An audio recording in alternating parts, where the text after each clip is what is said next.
ഓം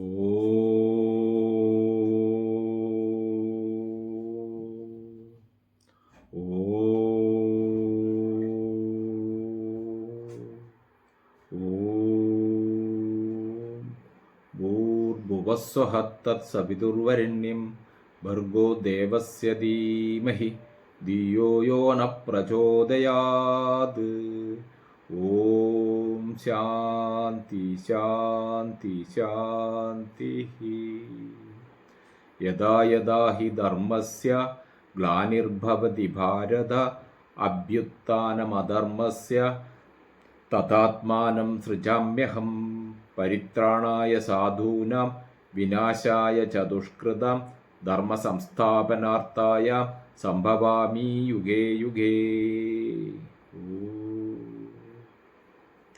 ശ്രീ മഹാഗണപതിക്ക് വന്ദനം. സരസ്വതീ ദേവിക്കും ശ്രീ ഗുരു മഹാരാജിനും പരദേവതയ്ക്കും ശ്രീ സീതാരാമചന്ദ്രനും വന്ദനം. പരമ്പൊരുളാം സദ്ഗുരു ശ്രീ സായീശ്വരൻ്റെ തൃപ്പാദങ്ങളിൽ പ്രേമഭക്തിപൂർവം അടിയൻ്റെ പ്രണാമം. ഇന്ന് സായി സച്ചരിതം പറയുന്നത് ശ്രീരാമ നവമി ആഘോഷത്തിനെ കുറിച്ചിട്ടാണ്. ശ്രീരാമ നവമി ആഘോഷത്തിനെ കുറിച്ചിട്ടാണ് ഇന്ന് കാര്യമായിട്ട് നമുക്ക് പറയാനുള്ളത്. ഷിർദിയിലെ ആ ഉത്സവം കൊണ്ടാടുന്നത്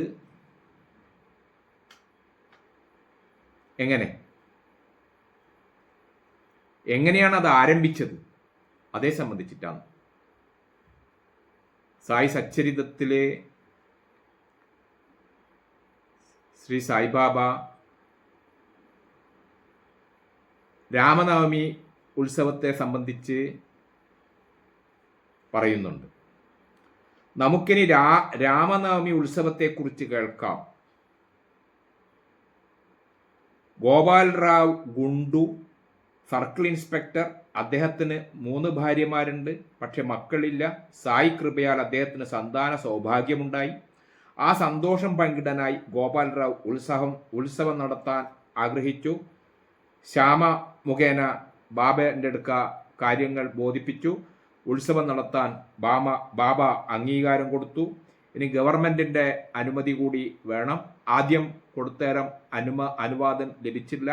വീണ്ടും അപേക്ഷ കൊടുക്കാൻ വേണ്ടി ബാബയെ ആവശ്യപ്പെട്ടു. അപ്പോഴേക്കും ജില്ലാ കലക്ടർ അനുമതി നൽകി. ബാബയുടെ അനുഗ്രഹത്താൽ ഉത്സവം രാമനവമി നാളിൽ നടത്തുവാൻ തീരുമാനിച്ചു. അങ്ങനെ ആ ഉത്സവം നടത്താൻ തീരുമാനിച്ചു. രാമനവമി ഉത്സവം ഓരോരോ സ്ഥലത്ത് ഉത്സവം നടത്തുന്നത് ഓരോരോ രീതിയിലായിരിക്കുമല്ലോ. പ്രത്യേകിച്ചിട്ട് ഇന്നത്തെ കാലഘട്ടമല്ല, കുറേ മുമ്പിലുള്ള ഒരു 10-200 കൊല്ലം 200 കൊല്ലം ബാക്കിലോട്ടാണ്. 1800, 850, 60 കാലഘട്ടങ്ങളിലാണ്. 60-70 കാലഘട്ടങ്ങളിലാണ് ആ സമയത്തെ ഉത്സവം ഇന്നത്തെ ഉത്സവമായിട്ട് താരതമ്യപ്പെടുത്തി നോക്കുമ്പോൾ നമുക്ക്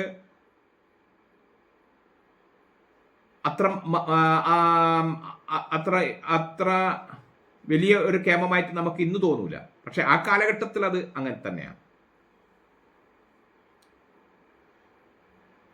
ഉത്സവ അനുമതി ലഭിച്ചെങ്കിലും പ്രശ്നങ്ങൾ വീണ്ടും ഉയർന്നു. ഷിർദിയിൽ ജലക്ഷാമം രൂപം ഉണ്ടായി. ആകെ 2 കിണർ മാത്രമേ ആ ഗ്രാമത്തിലുള്ളൂ. ഒരു കിണറിലാണെങ്കിൽ ഉപ്പുവെള്ളം, മറ്റേ കിണറാണെങ്കിൽ വറ്റി. ബാബ ഒരു പുഷ്പം എടുത്തു കൊണ്ടുവന്നിട്ട് കിണറ്റിലിട്ടു. ആ കിണറ്റിലെ വെള്ളം നല്ല ഉപയോഗപ്രദമായി മാറി. അതെല്ലാം നമ്മൾ മനസ്സിലാക്കേണ്ട കാര്യങ്ങളാണ്. അതെല്ലാം ഋഷീശ്വരന്മാർക്ക് മാത്രം ആവുന്ന സംഗതിയാണ്. നമ്മളെപ്പോഴത്തെ സാധാരണക്കാർക്ക് അതൊന്നും സാധ്യമല്ലല്ലോ. ഋഷീശ്വരന്മാരുടെ കഴിവാണ് അതിൽ കൂടി നമുക്ക് മനസ്സിലാവും. നമുക്കറിയാം, ഈ ഉത്സവം നടത്താൻ തീരുമാനിച്ച ആ വ്യക്തി, അദ്ദേഹത്തിൻ്റെ പേര് ഗോപാൽ റാവ് ഗുണ്ടു. അദ്ദേഹത്തിന് 2 ഭാര്യമാരുണ്ട്, അങ്ങനെയല്ലേ പറഞ്ഞേ? അദ്ദേഹത്തിന് 3 ഭാര്യമാരുണ്ട്, 3 ഭാര്യക്കും മക്കളില്ല. പക്ഷെ സായിയുടെ ദർശന മാത്രയിൽ അവർക്ക് സന്താന ഭാഗ്യം ലഭിച്ചു. അത് ഋഷീശ്വരന്മാരുടെ ഒരു കഴിവ്. ബാബേൻ്റെ അടുക്ക് ആൾക്കാർ കൂടുതൽ കൂടുതൽ വരാനിടയായ സംഗതികളാണിതൊക്കെ. അവതാരങ്ങളെ കാണാൻ ആൾക്കാർ വരണ്ടിക്കൽ ആ അവതാരങ്ങൾക്ക് കഴിവുണ്ട് എന്ന് മറ്റുള്ള ആൾക്കാർക്ക് മനസ്സിലാവണമല്ലോ. അതൊരു കാര്യം. പിന്നെ ഈ ഒരു കിണർ ഉപ്പുവെള്ളത്തിലുള്ള കിണറ്റിലാണ് ബാബ പുഷ്പങ്ങൾ പറിച്ചു ഇട്ടതിന് ശേഷം ആ വെള്ളം ഉപയോഗപ്രദമായി മാറി. അതാണ്. ഉത്സവത്തിന് ഗ്രാമവും ഭക്തരും തയ്യാറായി. അങ്ങനെ രാമനവമി ദിവസം തീർത്ഥാടകർ തടിച്ചുകൂടി ആചാരപൂർവ്വം 2 കൊടിക്കൂറകൾ ഗ്രാമത്തിലൂടെ എഴുന്നള്ളിച്ചു കൊണ്ടുവന്ന് ദ്വാരകാമയി മസ്ജിദിന്റെ ഇരുവശത്തും സ്ഥാപിച്ചു. ഉത്സവം അന്ന് അവർ കൊണ്ടാടുന്ന രീതിയാണ്.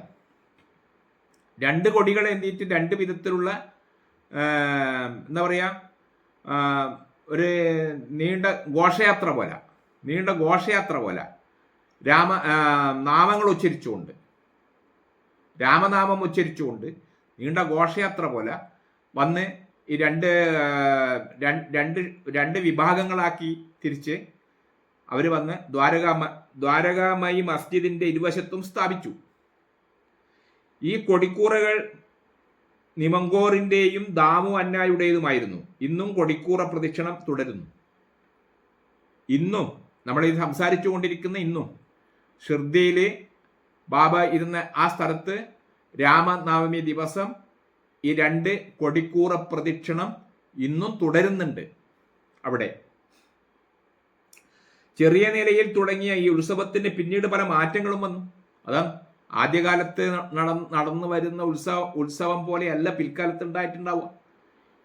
ഇന്നതിന് ഗംഭീരമായ മാറ്റങ്ങൾ വന്നിട്ടുണ്ടാവും. നമുക്കറിയാലോ. ദീക്ഷിത് വാടയിൽ വരാന്തയിൽ കിടക്കുന്ന സമയം അപ്പോഴാണ് കാക്ക മഹാജനി പൂജാ സാമഗ്രികളുമായി പോകുന്നത് കണ്ടത്.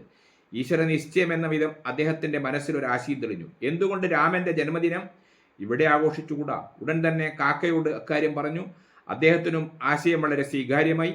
തങ്ങൾ ചെയ്യേണ്ട കാര്യങ്ങൾ അവർ തീരുമാനിക്കുകയും ചെയ്തു. ഇനി വേണ്ടത് സായിനാഥിന്റെ അനുമതി. അങ്ങനെ ഇരുവരും മസ്ജിദിലേക്ക് ചെന്നു. കാക്ക പൂജ ചെയ്യാൻ തുടങ്ങിയപ്പോൾ ബാബ തിരക്കി. ആ വാടയിൽ എന്തായിരുന്നു നടന്നത്? കാക്കായ്ക്ക് പെട്ടെന്ന് ഉത്തരം പറയാനായില്ല. ബാബ ഭീഷ്മയോട് ചോദിച്ചു, നീ എന്തു പറയുന്നു? അപ്പോഴാണ് കാക്കയ്ക്ക് കാര്യം ഓർമ്മ വന്നത്. അദ്ദേഹം സ്വാമിയെ രാമനവമിയുടെ കാര്യങ്ങൾ അറിയിച്ചു. അവിടുന്ന് അത് അംഗീകരിക്കുകയും ചെയ്തു. അതോടെ ജയന്തി മഹോത്സവത്തിന് ഉടൻ ഏർപ്പാട് തുടങ്ങി. മസ്ജിദ് അലങ്കരിച്ച് കീർത്തനാലപത്തിനായി ചടങ്ങനുസരിച്ച് അവർ തൊട്ടിൽ കെട്ടി. കീർത്തനങ്ങൾ, നാമജപങ്ങൾ, കീർത്തനങ്ങൾ പാടുക, തൊട്ടിൽ കെട്ടുക. രാമനവമിയാണ്, രാമന്റെ ജന്മദിനമാണ് ആഘോഷിക്കുന്നത്. അപ്പൊ ജന്മദിനം ആഘോഷിക്കുന്ന സമയം രാമനെ തൊട്ടിലിട്ട് ആട്ടുന്ന ഒരു സമ്പ്രദായം. കുട്ടിയെ അതിനുവേണ്ടി തൊട്ടിൽ കെട്ടി. അങ്ങനെ ആൾക്കാർ തിങ്ങിക്കൂടി. ഉത്സവത്തിന്റെ പല രീതികളും അവിടെ അരങ്ങേറി. അതുകൊണ്ട് ജയന്തി മഹോത്സവത്തിനുടൻ ഏർപ്പാട് തുടങ്ങി. അപ്പോഴേക്കും ബാബ എത്തി. കാര്യമെന്തെന്ന് തിരക്കി. ബാബ ഇനി തടസ്സം പറയുമോ എന്നോർത്ത് തൊട്ടിൽ കെട്ടുന്നത് ബാബയോട് അന്വേഷിച്ചിട്ടില്ല. ബാബ പെട്ടെന്ന് ചോദിച്ചു, അതെന്താ, നിങ്ങൾ അവിടെ എന്താ ചെയ്യാൻ പോകുന്നതെന്ന്. അവർ പറഞ്ഞു, ഇങ്ങനെ തൊട്ടിൽ കെട്ടുന്നതാണെന്ന് പറഞ്ഞു. പെട്ടെന്ന് ബാബ ഇങ്ങോട്ട് അന്വേഷിച്ചിട്ട് ഇവർ വിചാരിച്ചു ബാബക്ക് അത് ഇഷ്ടമായിട്ടില്ലേ എന്നുള്ളൊരു തോന്നിച്ച് ഇവരെ മനസ്സിലുണ്ടായി. പക്ഷെ ബാബ പ്രാർത്ഥനയോടെ അദ്ദേഹം സ്വാമിയോട് എല്ലാം വിശദീകരിച്ചു. അവിടുന്ന് സന്തുഷ്ടനായി ചുവരിലെ തട്ടിൽ നിന്നും ഒരു മാലയെടുത്ത് കാക്കയെ അണിയിച്ച് ഭീഷ്മയ്ക്ക് വേണ്ടി ഒരെണ്ണം കൊടുക്കുകയും ചെയ്തു. അവിടെ എല്ലാവർക്കും ആശ്വാസമായി. അങ്ങനെ ബാബയുടെ പെർമിഷനോടുകൂടി അനുവാദത്തോടുകൂടി തൊട്ടിൽ കെട്ടി രാമനവമി വളരെ ഗംഭീരമായി ആഘോഷിക്കാൻ അവർ തീരുമാനിച്ചു. അങ്ങനെ പരിപാടി ആരംഭിച്ചു. ഭക്തിസാന്ദ്രമായ കീർത്തനം. എല്ലാവരും ആനന്ദത്തിൽ ആറാടി. ആ കാലഘട്ടത്തിലെ ഉത്സവമല്ലേ. കീർത്തനങ്ങൾ ആലപിച്ചു തെരുവുകളിൽ. കീർത്തനങ്ങൾ ആലപിക്കുന്നതിനനുസരിച്ച് ജനങ്ങൾ ആനന്ദത്തിൽ ആറാടി. ഒടുവിൽ ശ്രീരാം കി ജയ് എന്ന് ഉറക്കെ വിളിച്ചുകൊണ്ട് ഏതോ ഭക്തൻ കുങ്കുമം വാരി എറിഞ്ഞു. ഏതോ ഒരു ഭക്തൻ ശ്രീരാം കി ജയ് എന്ന് വിളിച്ചുകൊണ്ട് കുങ്കുമം വാരി എറിഞ്ഞു. ആ കുങ്കുമം പെട്ടെന്ന് ഒരു അലർച്ച കേട്ടു. എല്ലാവരും തരിച്ചുപോയി. സായിനാഥിൻ്റെതായിരുന്നു ആ ഭയങ്കര ശബ്ദം. വാരി വലിച്ചെറിഞ്ഞ കുങ്കുമം തൃക്കണ്ണിലും വീണു. അയാൾ വാരി വലിച്ചെറിഞ്ഞ കുങ്കുമം ബാബയുടെ തൃക്കണ്ണിലും ബാബയുടെ കണ്ണിലും വീണു. ബാബ പെട്ടെന്ന് ഭയങ്കരമായ ഒരലർച്ച. ഭയന്ന് പലരും നാലുപാട് ഓടി. ചിലരാകട്ടെ ഇതിൽ സന്തോഷിക്കുകയും ചെയ്തു. അവർ കരുതിയത് ഇങ്ങനെ: രാമജനനത്തോടെ രാവണ നിഗ്രഹത്തിനുള്ള കോപം ഉണർന്നതിനാലാണ് ബാബ അലറിയതെന്നത്രേ. ബാബയുടെ അലർച്ച എന്തിനു വേണ്ടി ചിലർ ബാബക്ക് എന്തോ ദേഷ്യം വന്നിട്ടാണ് എന്നുള്ള രൂപത്തിലെടുത്തു. മറ്റു ചിലർ ബാബക്ക് സന്തോഷം കൊണ്ട് ഉള്ള അലർച്ചയാണ്. കാരണം ജനനത്തോടനുബന്ധിച്ച് രാവണ നിഗ്രഹത്തിനുള്ള കോപം ഉണർന്നതിനാലാണ് ബാബ അലറിയത് എന്ന് അവർ ബാക്കിയുള്ള കുറെ ആൾക്കാർ അങ്ങനെയും വിചാരിച്ചു. എന്തായാലും ബാബയുടെ പ്രകൃതം മാറിയത് പലരിലും കടുത്ത ഭയമുണ്ടാക്കി. അപ്പോഴേക്കും കാക്ക മഹാജനി തന്ത്രപൂർവ്വം തൊട്ടിലഴിക്കാനുള്ള ശ്രമം തുടങ്ങി. തൊട്ടിൽ കെട്ടിയിട്ടാണോ ബാബക്ക് ദേഷ്യം വന്നത് എന്ന് വിചാരിച്ച് ഒരാൾ തൊട്ടിലഴിക്കാൻ പോയി. ബാബ പറഞ്ഞു, തൊട്ടുപോകരുത്. ബാബ കൽപ്പിച്ചു. കാക്ക പിൻവലിഞ്ഞു. പിന്നെ ബാബ മെല്ലെ ശാന്തനായി. ആദ്യം പെട്ടെന്ന് കോപം വന്നു അദ്ദേഹത്തിന്റെ മുഖത്ത്. ആ കോപം പെട്ടെന്ന് തന്നെ ശാന്തമായി. ഇത്ര പെട്ടെന്ന് അഴിച്ചു മാറ്റണ്ട, ഇനിയും ഇതിന്റെ ആവശ്യമുണ്ട്. അടുത്ത ദിവസം കീർത്തനവും കഴിഞ്ഞ് ഗോപാലകല ചടങ്ങും കഴിഞ്ഞ് തൊട്ടിൽ നീക്കിക്കൊള്ളാൻ അവിടെ നിന്ന് അനുവദിച്ചു. ഗോപാലകല എന്ന് പറഞ്ഞാൽ തൈരും ചോറും കലർത്തി കലത്തിലാക്കി കെട്ടി ഉറിയിൽ തൂക്കും. കീർത്തന അവസാനം കണ്ണൻ പണ്ട് ചെയ്തതുപോലെ ഉറി തല്ലി ഉടക്കും. അതിനകത്തുള്ളത് പ്രസാദമായി സ്വീകരിക്കും. അതാണ് ഗോപാലകല. ഈ ഉത്സവത്തോടനുബന്ധിച്ചിട്ട് നടത്തുന്ന ഒരു പ്രോഗ്രാമാണ് അത്. ഗോപാലകല. തൈരും ചോറും കലർത്തി കലത്തിലാക്കും. തൈരും ചോറും കലർത്തിയിട്ട് കെട്ടി ഉറിയിൽ തൂക്കും. അത് കീർത്തന അവസാനം കീർത്തനങ്ങൾ ആലപിക്കും കുറേ സമയത്തോളം. കീർത്തന അവസാനം കണ്ണൻ പണ്ട് ചെയ്തതുപോലെ ഉറി തല്ലി ഉടക്കും. അതിനകത്തുള്ളത് പ്രസാദമായി സ്വീകരിക്കും. അതിനകത്തുള്ളത് ആ ചോറും തൈരും പ്രസാദമായിട്ട് എല്ലാവരും സ്വീകരിക്കും. അന്നു മുതൽ ബാബയുടെ ഉറൂസ് രാമനവമി മഹോത്സവമായി മാറി. ഉറൂസ് എന്ന് പറഞ്ഞാൽ മുസ്ലിംസ് ഉത്സവത്തിന് പറയുന്ന മറ്റൊരു പേരാണ് ഉറൂസ് രാമനവമി. എല്ലാ ആൾക്കാരും പങ്കെടുക്കുന്നുണ്ടല്ലോ. ഹിന്ദുക്കൾ മാത്രമല്ല. ബാബ ഉത്സവം നടത്തുന്നതിന്റെ പിന്നിലെ മറ്റൊരു ഉദ്ദേശം, അദ്ദേഹത്തിന്റെ മനസ്സിലുള്ള ഉദ്ദേശം ഹിന്ദു മുസ്ലിം മൈത്രിയാണ്. അദ്ദേഹത്തിന്റെ ലക്ഷ്യം. പോരടിക്കാനുള്ളതല്ല, പരസ്പരം പോരടിക്കുമല്ല വേണ്ട. ഏത് ഉത്സവത്തിലും എല്ലാ ആൾക്കാരും സമമായി പങ്കെടുക്കുക. അതാണ് ഉറൂസ് എന്ന് പറഞ്ഞത്. ഉറൂസ് രാമനവമി മഹോത്സവമായി മാറി. ഇന്നും ഈ ഉറൂസ് രാമനവമി ഷിർദിയിൽ കൊണ്ടാടുന്നുണ്ട്, ഷിർദിയിൽ ആഘോഷിക്കുന്നുണ്ട്. അന്നത്തേതിൽ നിന്ന് കുറച്ചൊക്കെ മാറ്റങ്ങൾ വരുത്തിയിട്ടുള്ള രൂപത്തിലാണ്. ഈ ഗോപാലകല എന്ന് പറയുന്ന ഈ കീർത്തന ആലാപം പ്രധാനപ്പെട്ടതാണ്. കീർത്തനം ഈശ്വരന്റെ കീർത്തനം, സായിയുടെ കീർത്തനം, രാമന്റെ കീർത്തനം ഇങ്ങനെ ആലപിച്ചുകൊണ്ടേയിരിക്കും. കീർത്തന അവസാനം ഈ തൈരും ചോറും കലർത്തി കലത്തിലാക്കി കെട്ടിത്തൂക്കിയ ഉറി പൊട്ടിക്കോ ഉടക്കും. അതിനകത്തുള്ളത് പ്രസാദമായി സ്വീകരിക്കും. ഇന്നും ആ ഗോപാലകല എന്ന് പറഞ്ഞത് ഷിർദിയിൽ ഇന്നും നടക്കുന്നുണ്ട് എന്ന് അർത്ഥം. വർഷങ്ങൾ കഴിയുന്തോറും പരിപാടികൾ ഒന്നിനൊന്ന് മെച്ചപ്പെട്ടു. നാമസപ്താഹം ആരംഭിച്ചു. ഭക്തന്മാർ ഊഴമിട്ട് ഇതിൽ പങ്കുചേർന്നു. നാമസപ്താഹം ഷിർദിയിലെ പ്രധാനപ്പെട്ട ഒരു പരിപാടിയാണ് നാമസപ്താഹം. നാമങ്ങൾ ആഴ്ചകൾ മുഴുവനും നാമങ്ങൾ ചൊല്ലി സപ്താഹമായി കൊണ്ടാടുക, സപ്താഹം ചെയ്യുക. നാമങ്ങൾ ചൊല്ലിയിട്ട് സപ്താഹം, ഭാഗവത സപ്താഹം എന്ന് പറയുന്നത് പോലെ നാമജപ സപ്താഹം ചെയ്യുക. രാമനവമി ആഘോഷം പല ഭാഗങ്ങളിൽ നടക്കുന്നുണ്ട്. അതുകൊണ്ട് തന്നെ കീർത്തനം ചൊല്ലാനുള്ള ഹരിദാസിനെ കിട്ടാനും വിഷമം. കീർത്തനം ചൊല്ലുന്ന ആൾക്കാരെ കിട്ടാൻ വിഷമമാണ്. ആ കാലഘട്ടത്തിലെ ആ ഭാഗങ്ങളിൽ ഹരിദാസ് എന്നു പേരുള്ള കീർത്തനം ചൊല്ലുന്ന ആളുണ്ട്. അദ്ദേഹത്തിന് പ്രത്യേകിച്ചിട്ട് ആ സമയത്ത് കിട്ടാൻ വളരെ പ്രയാസം. പല ആൾക്കാരും അദ്ദേഹത്തിന്റെ സഹായം ആവശ്യപ്പെടും. സായിനാഥിന്റെ നിശ്ചയം എന്ന് പറയട്ടെ, കാക്ക മഹാജനി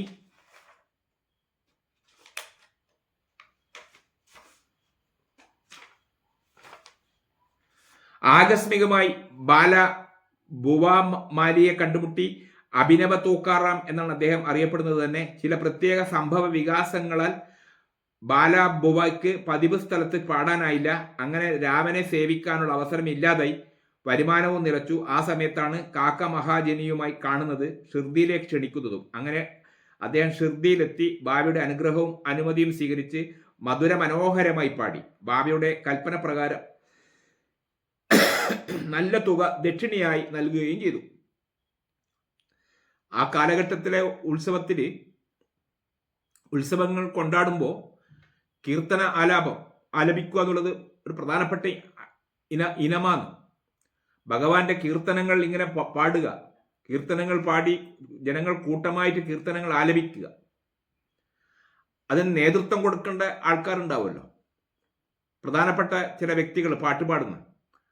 അങ്ങനെ ഉള്ള ആൾക്കാരെ സംഘടിപ്പിച്ചിട്ട് അവർക്ക് ദക്ഷിണയൊക്കെ കൊടുത്തിട്ട് അന്ന് പാടിക്കലുണ്ടായിരുന്നെ. ഗോപാൽ ഗുണ്ടിന് വലിയൊരു ആഗ്രഹം, മസ്ജിദിന്റെ അറ്റകുറ്റപ്പണികൾ ചെയ്യണം. അദ്ദേഹത്തിന്റെ ആഗ്രഹം മസ്ജിദിന്റെ അറ്റകുറ്റപ്പണികൾ, കുറെ പഴക്കം ചെന്ന മസ്ജിദ് ആവുമ്പോൾ അറ്റകുറ്റപ്പണികൾ ഉണ്ടാവുമല്ലോ, അത് സ്വന്തം കൈകൊണ്ട് തന്നെ ചെയ്യണം എന്നുള്ള അദ്ദേഹത്തിന് ഒരു ആഗ്രഹം. തനിക്ക് തന്നെ അതിന് കഴിയണമെന്നായിരുന്നു ആഗ്രഹം. അദ്ദേഹം അതിനായി കല്ലുകൾ വാങ്ങി ചെത്തി വയ്പ്പിച്ചു. ഗോപാൽ ഗുണ്ടിന്റെ ആഗ്രഹം സാധിച്ചു. മസ്ജിദിന്റെ പണിക്ക് ബാബ അനുവദിച്ചു. പക്ഷെ അതിന് നിയോഗിക്കപ്പെട്ടത് നാനാ സാഹിബും കാക്ക സാഹിബും. അവരുടെ ക്ഷമയും താല്പര്യവും വളരെയേറെ പരീക്ഷിച്ചതിന് ശേഷമായിരുന്നു ബാബ അനുവദിച്ചത്. ഏത് പണിയെടുക്കുമ്പോൾ ബാബയുടെ സമ്മതത്തോടു കൂടി മാത്രമേ ആ കാലഘട്ടത്തിൽ ബാബയുടെ സമ്മതത്തോടു കൂടി മാത്രമേ ചെയ്യേണ്ട ആൾക്കാർ നിയോഗിക്കുകയുള്ളൂ.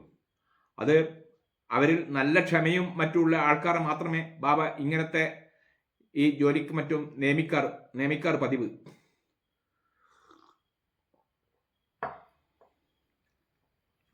ഒരൊറ്റ രാത്രി കൊണ്ട് മസ്ജിദ് കല്ലുകൾ പാകി നിരപ്പാക്കി. അടുത്ത ദിവസം ബാബ ചാക്ക് കഷ്ണം ഉപേക്ഷിച്ച് ചെറിയ ആസനം സ്വീകരിച്ചു അതിരുന്നു. ആദ്യം ബാബ ഇരിക്കാൻ ഒരു ചാക്ക് കഷ്ണം, കിടക്കാൻ മറ്റൊരു ചാക്ക് കഷ്ണം. അത്ര ലളിതമായിരുന്നു അദ്ദേഹത്തിന്റെ ജീവിത രീതി. മസ്ജിദിന്റെ മുന്നിലുള്ള സ്ഥലത്ത് ഒരു മേൽപ്പുര ഉണ്ടാക്കണമെന്ന് ദീക്ഷിതിന് തോന്നി. അതിന് വേണ്ടുന്ന ഇരുമ്പ് തൂണുകളും തുലാങ്ങളും വരുത്തിച്ചു. വലിയൊരു തുകയും ഇതിന് ചെലവായി. രാത്രിയിൽ ഭക്തന്മാരെല്ലാം കൂടി തൂണുകൾ ഉറപ്പിച്ചു. രാത്രിക്ക് രാത്രി എന്ന് പറഞ്ഞ പോലെ രാത്രി അവർ തൂണുകൾ ഉറപ്പിച്ചു. ബാബക്ക് അത് തീരെ ഇഷ്ടമായില്ല. ബാബ രാവിലെ അത് കണ്ട് മുഖം ചുവന്നു. ബലമായി അത് ഇളക്കി വലിച്ചെടുത്തു താഴെയിട്ടു. എല്ലാവരും ഭയന്ന് വിറച്ചു, അകന്നു നിന്നു. അന്ന് രാത്രി അവർ വീണ്ടും തൂണുകൾ ഉറപ്പിച്ചു. രാവിലെ ചാവടിയിലെത്തിയ ബാബ അതും തള്ളി താഴെയിട്ടു. ബാബയുടെ രീതി ഒരു പ്രത്യേകമാണ്.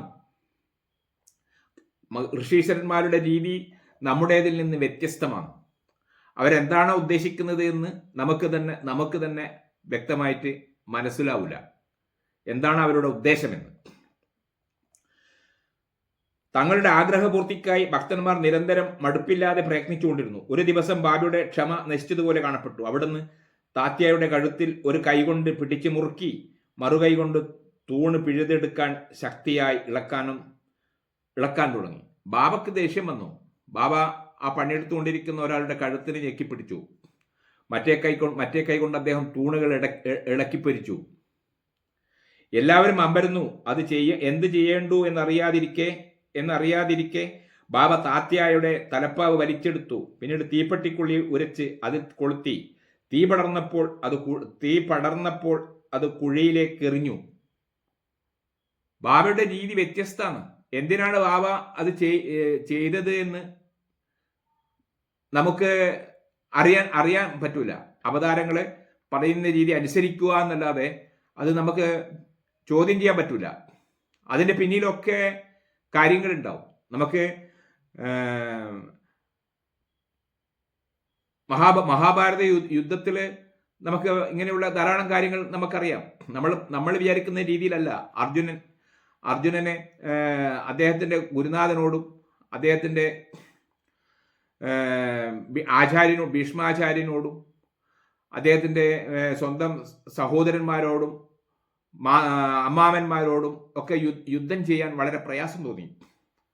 പക്ഷെ കൃഷ്ണൻ അത് എങ്ങനെയാ അദ്ദേഹത്തിന് പറഞ്ഞ് മനസ്സിലാക്കി കൊടുത്തത്? അതാണ് അവതാരങ്ങളുടെ രീതി വ്യത്യസ്തമാണ്. നമ്മൾക്കത് പറയാൻ സാധിക്കൂല. നമ്മളത് പറയുമ്പോൾ അനുസരിക്കുക എന്നുള്ളതാണ് നമ്മൾ ചെയ്യേണ്ട കാര്യം.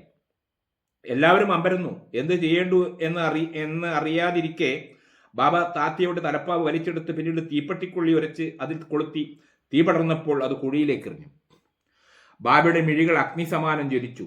അപ്പോൾ തിരുമുഖത്ത് നോക്കാൻ ആർക്കും ധൈര്യമുണ്ടായില്ല. അവർ മരവിച്ചിരിക്കെ ബാബ പോക്കറ്റിൽ നിന്ന് 1 രൂപ നാണയമെടുത്ത് കുഴിയിലേക്കിട്ടു.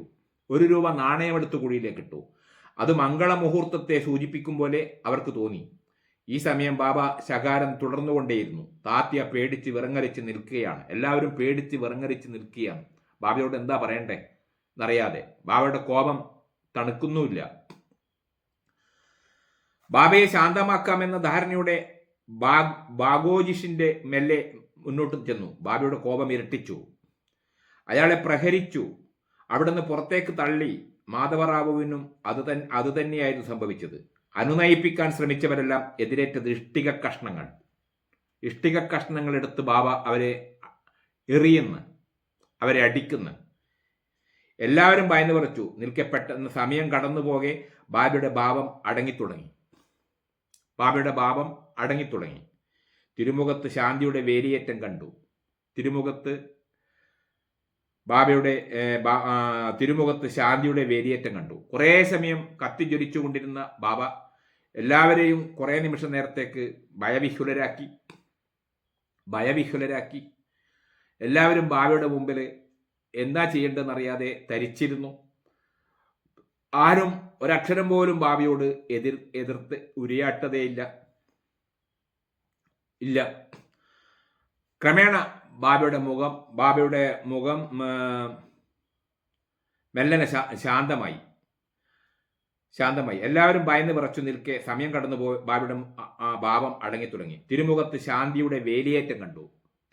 ബാബയുടെ മുഖത്ത് ശാന്തിയുടെ വേലിയേറ്റം കണ്ടു. കുറച്ചുകൂടി കഴിഞ്ഞപ്പോൾ അവിടുന്ന് പ്രസന്നവദനായി.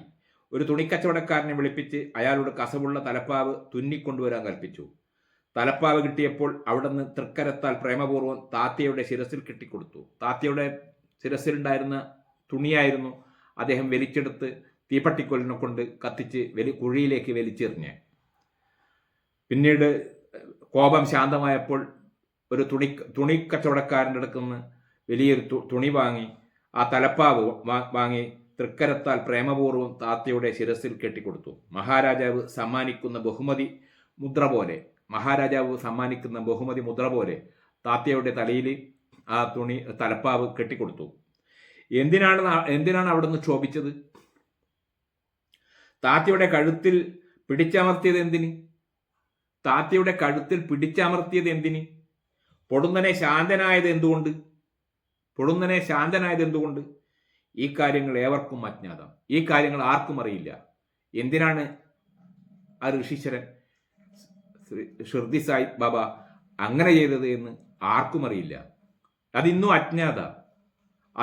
അന്ന് അദ്ദേഹം അങ്ങനെ ചെയ്യാനുള്ള കാരണമെന്ത്? താത്തയുടെ കഴുത്തിന് മുറുക്കിപ്പിടിച്ചത് അജ്ഞാതം, അചിന്യനീയം. സായിനാഥിന്റെ കഥകളെല്ലാം അപ്രകാരമാണ്. ആർക്കും മനസ്സിലാവില്ല. അവിടുത്തെ ലീലകളെല്ലാം ഭക്തന്റെ എല്ലാവിധത്തിലുള്ള ശ്രേയസ്സിനും അഭ്യുന്നതിക്കും വേണ്ടി മാത്രമാണ്. ചിലപ്പോൾ ആ താത്യ കഴുത്തിന് പിടിച്ച താത്യ ഒക്കെ ചിലപ്പോൾ അദ്ദേഹത്തിന്റെ കഴുത്തിനോ മറ്റോ അങ്ങനെയുള്ള വല്ല അസുഖങ്ങളോ മറ്റോ ചിലപ്പോൾ ഉണ്ടായിട്ടുണ്ടാവാം. ഈ അസുഖങ്ങൾ മാറ്റാൻ വേണ്ടിയായിരിക്കാം ചിലപ്പോൾ ബാബ അദ്ദേഹത്തിന്റെ കഴുത്തിന് മുറുക്കി പിടിച്ചത്. തലപ്പാവ് തലയിൽ നിന്ന് ഊരി വലിച്ച് എടുത്ത് അത് തീപ്പട്ടിക്കൊല്ലിനെ കൊണ്ട് വരച്ച് കത്തിച്ച് കുഴിയിലേക്ക് വലിച്ചെറിഞ്ഞത്. അപ്പൊ അതിന്നും അറിയില്ല. അത് അദ്ദേഹവും വെളിപ്പെടുത്തിയിട്ടില്ല. എന്തിനു വേണ്ടിയാണ് അദ്ദേഹം ആ കുറച്ച് സമയത്തേക്ക് ക്ഷോഭം കാണിച്ചത്? കൂടിയിരുന്ന ആളൊക്കെ ഭയവിഹുലരായി. എന്ത് ചെയ്യേണ്ടെന്നറിയാതെ അവർ സ്തംഭിച്ച് നിന്നുപോയി. കുറച്ച് സമയം കഴിഞ്ഞതിന് ബാബ ശാന്തനായി. ആരുടെ തലപ്പാവാണോ ബാബ ഉരി തീപ്പട്ടിക്കൊല്ലിനെ കൊണ്ട് വരച്ച് കത്തിച്ച് ചാമ്പലാക്കിയത്? വേറെ ഒരു തുണി ഷാപ്പ് പിടിയിൽ തുണിക്കാരൻ്റെ അടുക്കുന്ന ഷോപ്പിലെ ആളെടുക്കുന്ന അതേപോലത്തെ പുതിയ ഒരു തലപ്പാവ് വാങ്ങി അത് അദ്ദേഹത്തിൻ്റെ ബാബയുടെ കൈ കൊണ്ട് തന്നെ താത്തയ്ക്ക് തലപ്പാവിൻ്റെ മാതൃകയിൽ ചുരുട്ടിക്കൊടുത്തു, കെട്ടിക്കൊടുത്തു. രാജാവിൻ്റെ മുദ്ര പോലെ തോന്നി അദ്ദേഹത്തിന്. താത്തയ്ക്ക് അത് ബഹുമതി രാജാവ് കൊടുത്ത ഒരു മുദ്ര പോലെ തോന്നി. പക്ഷെ ഒരു കാര്യം വ്യക്തമാണ്, ബാബ എന്ത് ചെയ്താലും എല്ലാവരുടെയും എല്ലാവിധത്തിലുള്ള ശ്രേയസ്സിനും അഭ്യുന്നതിക്കും വേണ്ടി മാത്രമാണ്. അത്രയേ നമുക്കറിയൂ. ഇതോടെയാണ് ഈ സായി സച്ചരിതത്തിൻ്റെ ആറാം അധ്യായം ഇവിടെ തീരുകയാണ്. നമ്മൾ കുറച്ച് ദിവസങ്ങളായി സായി സച്ചരിതം ഇങ്ങനെ വായിച്ച് പറഞ്ഞുകൊണ്ടിരിക്കുകയാണ്. കുറേ ആൾക്കാർ കൃത്യമായി കേൾക്കുകയും മറ്റും ചെയ്യുന്നുണ്ട്. പറയുന്നതിൽ ചിലപ്പോൾ കുറച്ചൊക്കെ പോരായ്മകളൊക്കെ ഉണ്ടായി എന്ന് വരാം.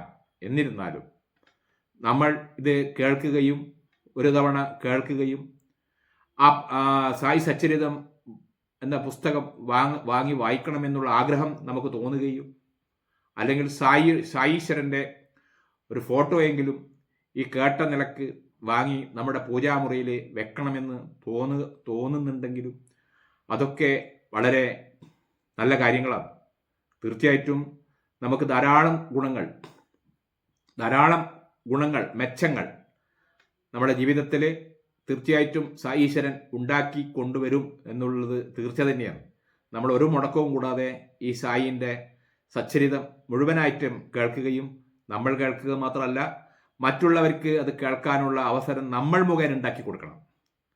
ഞാൻ മുഖേന ഈ സായി സച്ചരിതം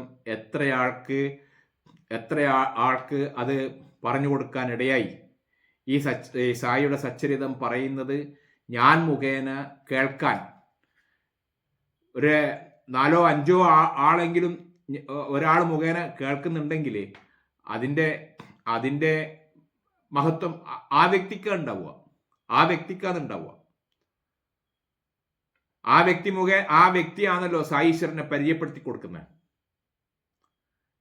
ഇതുവരെ ഈ ഋഷീശ്വരനെ കുറിച്ച് കേൾക്കാത്ത ആൾക്കാർ അത്രയും ഉണ്ടല്ലോ. ഇനി കേട്ട ആൾക്കാർ തന്നെ ഇതിൽ അത്ര താല്പര്യം കൊടുക്കാത്ത ആൾക്കാർ അത്രയും ഉണ്ടാവുമല്ലോ. അങ്ങനെയുള്ള ആൾക്ക് ഈ സായി സച്ചരിതം കേൾക്കണം. നല്ലൊരു ആ ഋഷീശ്വരൻ്റെ ആ ജീവചരിത്രം കേട്ടാൽ നമുക്ക് നമ്മുടെ നിത്യജീവിതത്തിലെ ധാരാളം ഗുണങ്ങൾ വന്നു ചേരും. നമ്മളിലെ ധാരാളം മാറ്റങ്ങൾ അത് ഉണ്ടാക്കി തരും. നമ്മുടെ ജീവിത രീതിയിൽ മാറ്റങ്ങൾ ഉണ്ടാക്കി തരും. നമുക്ക് ആത്മീയപരമായിട്ട് കുറേ ചിന്തകൾ അതുവഴി നമുക്ക് ലഭിക്കുന്നതായിരിക്കും. ഞാൻ ശരീരമല്ല എന്ന ബോധം നമുക്കുണ്ടാവും. ഞാൻ ശരീരമല്ല, കേവലം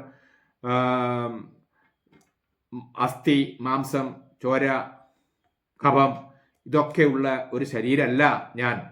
എന്നിൽ ഈ ശരീരത്തിനെ പ്രവർത്തിപ്പിക്കുന്ന ഒരു ചൈതന്യം എന്നിലുണ്ട്. ഞാൻ ആത്മാവാണ്. ഈ ആത്മാവ് ഉള്ളത് കൊണ്ടാണ് ഈ ശരീരം പ്രവർത്തിക്കുന്നത്. ഈ കണ്ണിനെ കൊണ്ട് കാണാൻ സാധിക്കുന്നത് ഈ ആത്മാവ് ചൈതന്യം നമ്മളിൽ ഉള്ളത് കൊണ്ടാണ്. ഈ ചെവിനെ കൊണ്ട് നമുക്ക് കേൾക്കാൻ സാധിക്കുന്നത് ഈ ചൈതന്യം നമ്മളിൽ ഉള്ളത് കൊണ്ടാണ്. ഈ ഒരു അറിവ് തീർച്ചയായിട്ടും സായി സച്ചരിതം വായിച്ച് അതിൻ്റെ 52ാമത്തെ അധ്യായം എത്തുമ്പോഴേക്കും തീർച്ചയായിട്ടും നല്ലൊരു മാറ്റം ഇത് കേൾക്കുന്ന ആൾക്കാരിലും തീർച്ചയായിട്ടും ഉണ്ടാവും എന്നുള്ളതിന് സംശയമില്ല. അപ്പം നമ്മളെന്ത് വേണം? ഞാൻ മുഖേനയെങ്കിലും കുറച്ച് ആൾക്കാർക്കെങ്കിലും ഇത് കേൾക്കാനുള്ള ഒരു വഴി നമ്മൾ പറഞ്ഞു കൊടുക്കണം. അതിനെ നമ്മൾ കേട്ട കാര്യങ്ങൾ അവരുടെ വാട്സപ്പിൽ ഷെയർ ചെയ്ത് കൊടുത്ത് അവരോടും കൂടി ഇത് കാണാൻ ആവശ്യപ്പെടണം. അവരോടും കൂടി ഇത് സബ്സ്ക്രൈബ് ചെയ്യാൻ ആവശ്യപ്പെടണം. അതുവഴി ഒരു പ്രോത്സാഹനം തീർച്ചയായിട്ടും നമുക്ക് കൊടുക്കണം. ഈശ്വരൻ നമ്മളെ പ്രചോദനം ഉണ്ടാക്കും. അതുപോലെ തന്നെ നമ്മൾ അതിനുള്ളൊരു പ്രോത്സാഹനമായിട്ട് ആ ശരീരമാകുന്ന ആ ഉപകരണത്തിന് മാറ്റണം എന്ന് മാത്രം പറഞ്ഞുകൊണ്ട് ഇന്നത്തെ സച്ചരിതം 6ാം അധ്യായം ഇവിടെ മുഴുവിപ്പിക്കുന്ന സായീശ്വരൻ്റെ തൃപ്പാദത്തിൽ സമർപ്പിക്കുന്ന എല്ലാ ആൾക്കാർക്കും ഓം ശ്രീ സായീശ്വരായ നമഃ.